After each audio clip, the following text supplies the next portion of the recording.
अगं मंजिरी तू बिझी आहेस का? नाहीतर मी नंतर येते. अगं नाही, बस ना. आणि बिझी काय, माझ्याकडे वेळच वेळ आहे. असंही घरातल्या सगळ्यांनी माझा मखरातला गणपती करून ठेवलाय. बोल, काय म्हणत होतीस? मंजिरी मला माझ्या आणि सुहास बद्दल बोलायचं होतं. हे बघ, म्हणजे तू वाईट वाटून घेऊ नकोस, पण मला असं वाटतंय की आमचं लग्न जुळवून तू खूप मोठी चूक केलीस.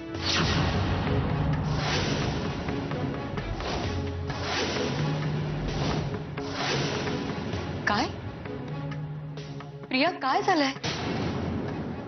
अचानक असं काय बोलायला लागलीस तू? म्हणजे माझ्या बाजूनी नाही, पण त्याच्या बाजूने विचार केला तर मला असंच वाटतंय. प्रिया प्लीज, हे बघ काय झालंय ना, मला मला प्लीज स्पष्टपणे सांग. तुमच्यात भांडण झालंय का काही? हा? आणि तू सुहास बरोबर आज मुंबईला जायला निघाली होतीस ना, मग अशी अचानक कशी काय परत आलीस तू? प्लीज मला काय झालंय ना ते जरा नीट उलगडून सांग, मला नाही कळतंय. हो, आम्ही मुंबईला जायलाच निघालो होतो. वाटेत चहा प्यायला म्हणून एका टपरीवर थांबलो. तिथे मी अगदी सहज त्याला विचारलं की आपण जर अमेरिकेला गेलो नाही तर नाही चालणार का रे? म्हणजे इतका साधा प्रश्न होता, पण त्या प्रश्नावरून त्यांनी माझ्याशी इतका मोठा वाद घातला. मला नको नको ते बोलला. शेवटी गोष्ट लग्न मोडेपर्यंत येऊन पोचली. काय? सुहास तुझ्याशी असं वागला? अगं पण मी जेवढं त्याला ओळखते तो असं वागणाऱ्यातला नाहीये. मला माहितीये, मी तेच तर तुला सांगण्याचा प्रयत्न करते. म्हणजे कदाचित त्याला पश्चाताप होत असेल आता की त्यांनी माझ्यासारख्या मुलीला लग्नासाठी पसंत केलं. प्रिया, तू काय बोलतेस? तुझं तुला तरी कळतंय का? मंजिरी, हे असंच आहे. पण प्लीज, मी हे सगळं तुझ्यापाशी बोलले हे तू त्याला सांगू नकोस. त्याला राग येईल माझा. पण खरं तर हेच आहे की तो हे सगळं बोललाय. मला खूप वाईट वाटलं या गोष्टीचं. पण नंतर मीच विचार केला आणि एका अर्थी त्याचं म्हणणं बरोबरच आहे. म्हणजे बघ ना, मी कोल्हापूर सांगलीत वाढलेली मुलगी आणि त्याचं शिक्षण झालंय कॉन्व्हेंट मध्ये, हॉस्टेल मध्ये, मग उच्च शिक्षण US मध्ये. म्हणजे माझ्याहून कितीतरी पटीने चांगली मुलगी त्याला सहज मिळेल. एक मिनिट, हे हे सगळं सुहास तुला बोललाय का? हे बघ, तसं असेल तर तू मला स्पष्ट सांग प्रिया. नाही मंजिरी, तो असं काही म्हणाला नाहीये. पण माझं मलाच वाटलं. म्हणजे त्याची स्वप्न, त्याची ध्येय खूप मोठी आहेत ग. आणि मी आता या सगळ्यासाठी कितपत पुरी पडेन माझी मलाच शंका वाटायला लागली. प्रिया, हे बघ मंजिरी, ह्या सगळ्यात माझं त्याच्यावर असलेलं जीवापाड प्रेम मी नाकारत नाहीये. मी खरं सांगते, आता माझ्या आयुष्यात मी त्याच्याशिवाय दुसऱ्या कोणाचाही विचार कधीच करू शकणार नाही. तू प्लीज समजून घे मला. अगं प्रिया, हे बघ, हा प्रॉब्लेम आपण दोघी मिळून सॉल्व्ह करूया. पण मंजिरी, माझं लोढणं गळ्यात बांधून जर त्याचं नुकसान होणार असेल तर जरा बाहेर ये, मला तुझ्याशी बोलायचं. मी तिच्याशी काहीतरी बोलते. मी सुद्धा प्रियाशीच बोलतोय, मी तुझ्याशी नाही बोलत आहे. प्रिया, बाहेर ये. प्रिया, मी आलेच.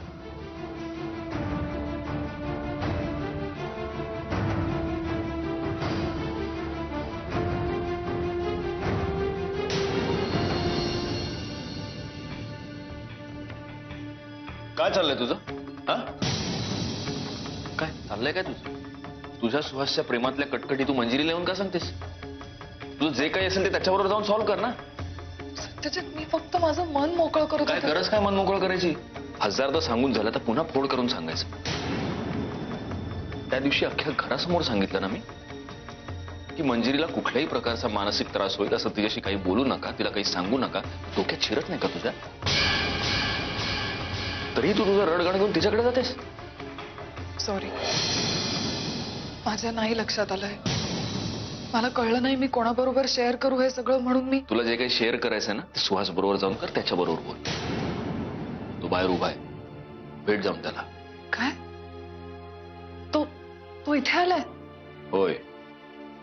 आणि ऐक, तुझं त्याच्याशी बोलून झालं की मला तुझ्याशी एका विषयावर बोलायचंय. आधी जाऊन त्याला भेटून ये.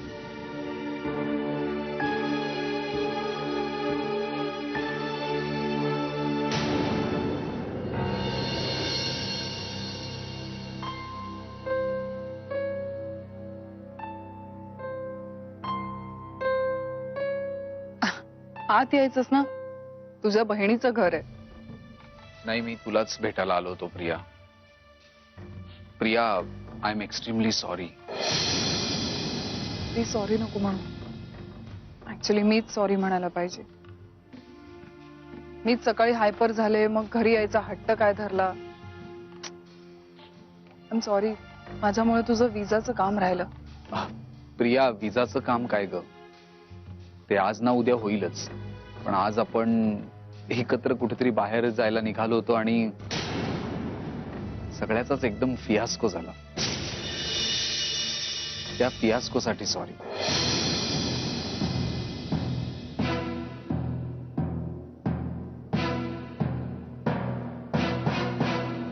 तू काहीच बोलणार नाहीयेस का माझ्याशी? काय बोलू? मी काही बोलले ना तरी त्याचा उलट अर्थ काढला जातो. गप्प राहिलेलंच बरं. आता तूच बघ ना, मी तुला एक साधा प्रश्न विचारला तर तू इतक्या टोकापर्यंत जाऊन पोहोचलास. प्रिया, प्रिया, मला खरंच तसं म्हणायचं नव्हतं. But I don't know why मी कसं. पुन्हा तेच. प्रत्येक जण हेच बोलतो माझ्याशी. मला ना आता हसू यायला लागलाय. माझं मन दुखावणारी प्रत्येक व्यक्ती मला हेच बोलते की प्रिया, मला तसं म्हणायचं नव्हतं, पण हा पण आणि त्यानंतरचे शब्द जिव्हारी लागतात. एनिवे, सुहास, तू जर इथे फक्त माझी माफी मागायला आला असशील तर खरंच त्याची काही गरज नाही, कारण तुझी काही चूकच नाही. सुहास, मला एक गोष्ट क्लिअर करायची. आता ह्यापुढे तू जे काही बोलशील किंवा जो कुठला निर्णय घेशील तो मानायला मी बांधील आहे, कारण आपली एंगेजमेंट झाली.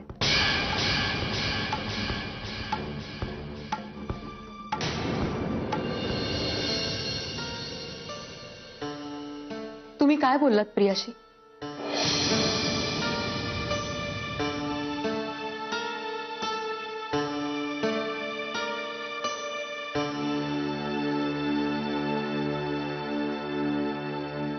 मी काहीतरी विचारतेय. मला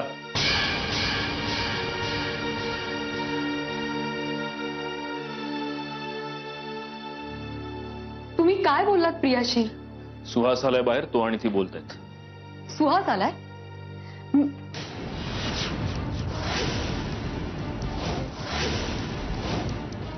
जेवायला वाढायचंय का?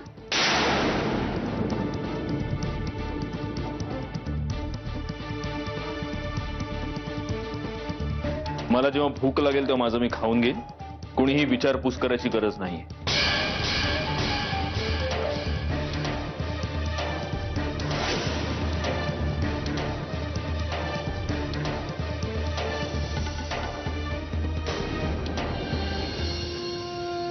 थांब प्रिया.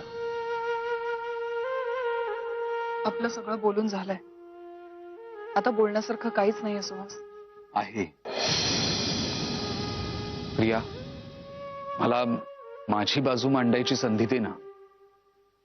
मी खूप स्ट्रगल करून हा जॉब मिळवलाय. खूप प्रयत्न केलेत, जीवाचं रान केलंय.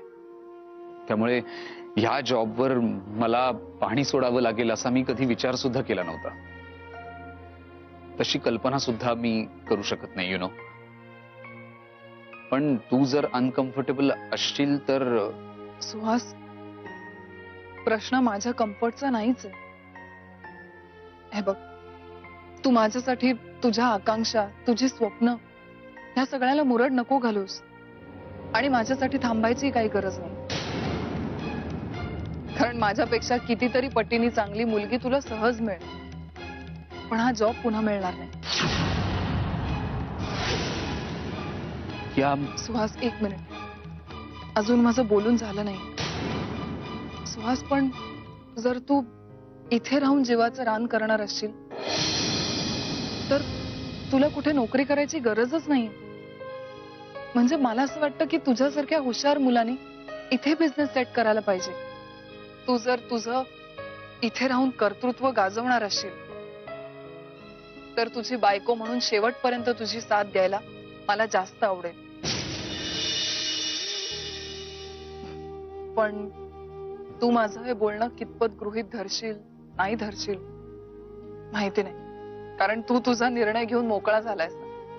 आता माझ्या हातात फक्त एवढंच आहे की स्वतःला तुझ्या जगात सामावून घ्यायचं किंवा तुझ्यापासून वेगळं व्हायचं. मी ठरवीन मला काय करायचं ते. प्रिया, सुहास, आपण नको आता या विषयावर आणखी नको बोलायला, कारण आपल्यालाच त्रास होतो. तू मंजिरीला भेटायला आत येणार असलास तर चल, नाहीतर खूप उशीर झालाय. तू निघ, पुण्याला पोचायला आणखी उशीर होईल. नाही मी निघतो, आत नाही येत. ठीक आहे. प्रिया, निर्णय बदलूही शकतो.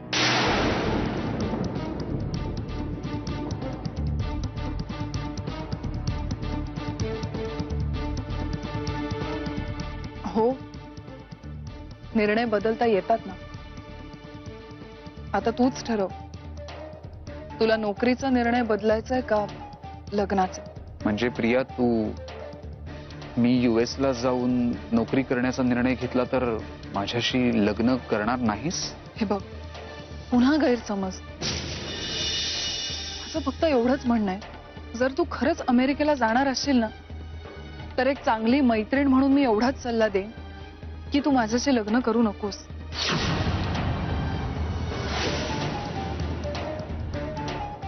कारण तू जर मला तिथे घेऊन गेलास तर तुझ्या पदरी फक्त निराशा पडेल.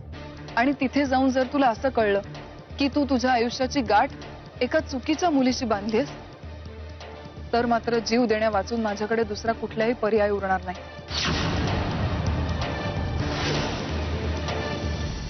प्रिया, सुहास, असं बोलून झालंय.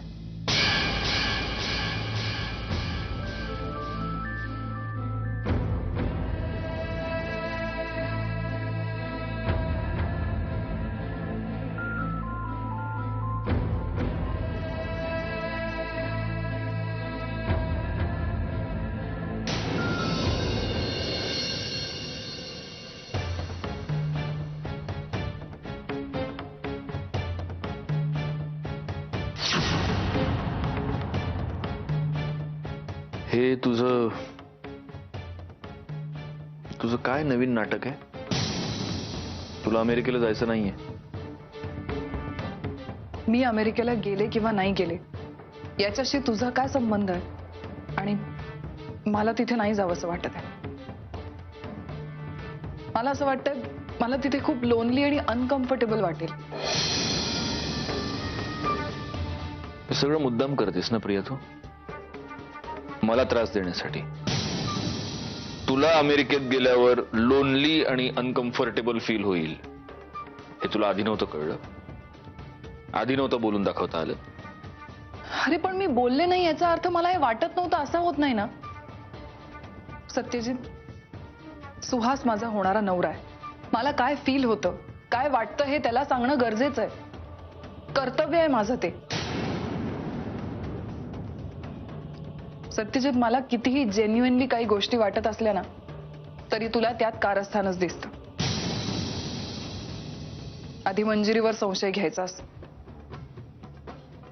आता काही दिवस झाले तुमचं प्रेम उतू चाललंय तर तुला मी सापडले.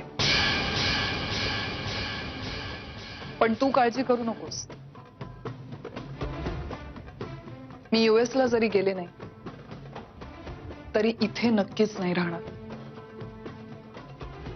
सुहास बरोबर पुण्याला किंवा मुंबईला सेटल होईल.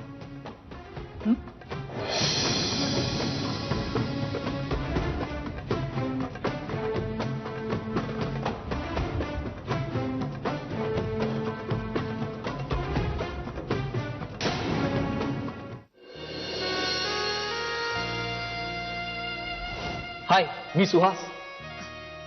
हाय प्रिया, तुम्ही खरंच खूप मजेशीर आहात. हो. मी जी आहे जशी आहे तुझ्यासमोर उघड्या पुस्तकासारखी आहे. I love you Priya.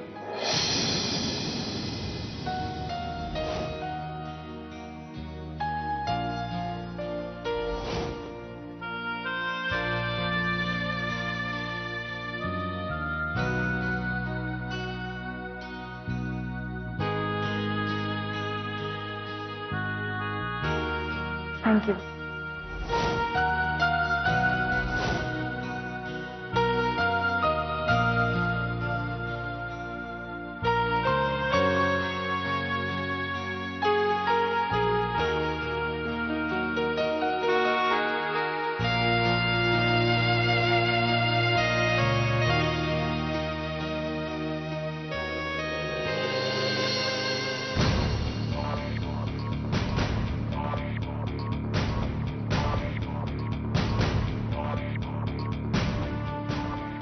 Suhas, असं नाही होत ना रे राजा. सगळंच नेहमी आपल्या मनासारखं होत नाही. कधी कधी समोरच्याच्या मनात काय चाललं असेल ना आपल्याला सांगताही येत नाही. कधी ग्रह आडवे येतात तर कधी नशीब. खरं तर तुला त्रास देणं मला अजिबात आवडत नाहीये, कारण तुझ्यासारखा साधा भोळा माणूस मी आजपर्यंत पाहिलाच नाही. साधा भोळा या शब्दाचा अर्थच मुळात सुहास असा आहे. सरप्राईज. मला सरप्राईजेस नाही आवडत. भीती वाटते मला सरप्राईज या शब्दाची सुद्धा, कारण आयुष्याने प्रत्येक वळणावर मला एक नवीन सरप्राईज दिला. खूप वाईट आणि असंही असं सरप्राईज. मी जर तुझ्याबरोबर US ला यायला नकार दिला तर मला ना फक्त जीवापाड प्रेम करता येतं, आणि तसंच प्रेम केलं मी तुझ्यावर. खूप प्रेम केलं तुझ्यावर तुला.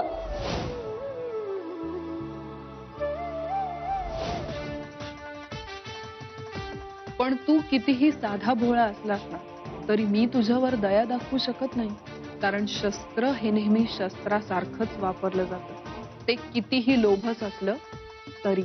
आणि तूही माझ्यासाठी तसंच एक शस्त्र आहे.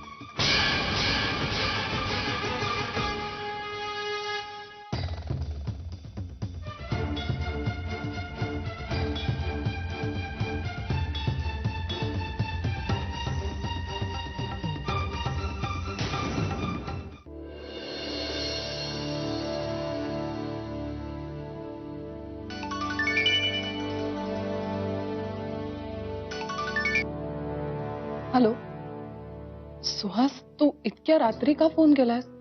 म्हणजे तू ठीक आहेस ना? काय झालं?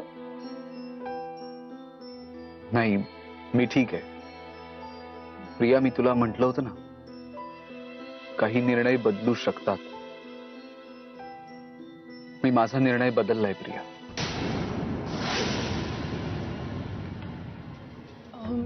कोणत्या निर्णयाबद्दल बोलतोयस तू?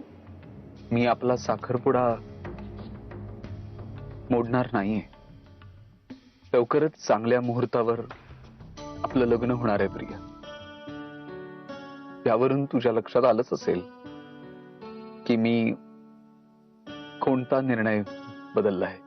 Suhas, thank you. Thank you so much. Thanks कशाबद्दल? मी काही उपकार नाही करत आहे तुझ्यावर.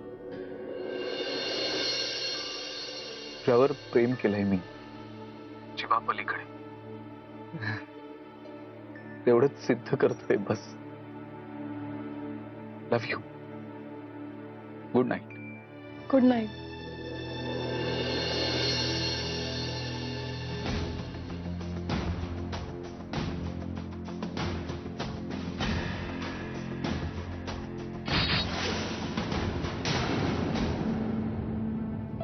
सतीश, इथे सॉलिटर ग्रुपचं प्रोजेक्ट वगैरे रेडी आहे. तू एकदा पाहून घेतोस का?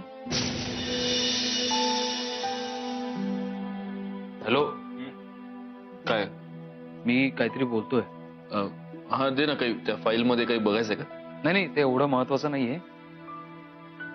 मला आधी सांग, तू कसला एवढा विचार करतोस? वियंग काल सुहास आला होता. भाऊजी, प्रियाने लग्नानंतर माझ्यासोबत अमेरिकेला जायला नकार दिलाय. चहा प्यायला म्हणून एका टपरीवर थांबलो तर तिथे तिने मला हा प्रश्न विचारला, तुझ्यासोबत मी अमेरिकेला नाही आले तर? माझी नोकरी आहे तिकडे, मला हवा असलेला जॉब आहे ज्याच्यासाठी मी खूप स्ट्रगल केलंय. मला नाही वाटत भाऊजी की प्रियाच्या या हट्टापायी मी माझ्या जॉबवर पाणी सोडू शकेन. मला माहिती होतं सत्यजित, हे असंच काहीच होणार आहे. अरे शेवटी ती प्रिया आहे, तिची कारस्थानं करणं ती कधीच बंद करणार नाही. माझा ऐक, तू काहीही कर पण प्रियाला तिचा हा हट्ट मागे घ्यायला लाव. तिने काय करावं काय नाही करावं हे मी तिला कसं सांगणार? आणि तसंही तो त्यांचा हेडेक आहे. ती काय लग्न करून आयुष्यभर माझ्या घरात थोडी राहणार आहे, पुण्यात किंवा मुंबईत जाऊन सेटल. किती भोळे आहात राजे तुम्ही. अहो हे असं काही होत नसतं आयुष्यात. दारावरचं मांजर पोत्यात भरून वेशी बाहेर नेलं ना तरी ते पुन्हा फिरून दारावरच येणार. आणि काय रे, प्रियासारखी बाई एवढ्या सहज तुझा पिच्छा सोडेल असं खरंच वाटतंय तुला? लग्नानंतर काही छोटी मोठी कारणं काढत ती तुझ्या घरात येतच राहणार. त्यामुळे तिचं हे पार्सल असं मुंबई पुण्यात नाही, थेट साता समुद्रापार जाणंच तुझ्या आणि तुझ्या संसाराच्या भल्याच आहे.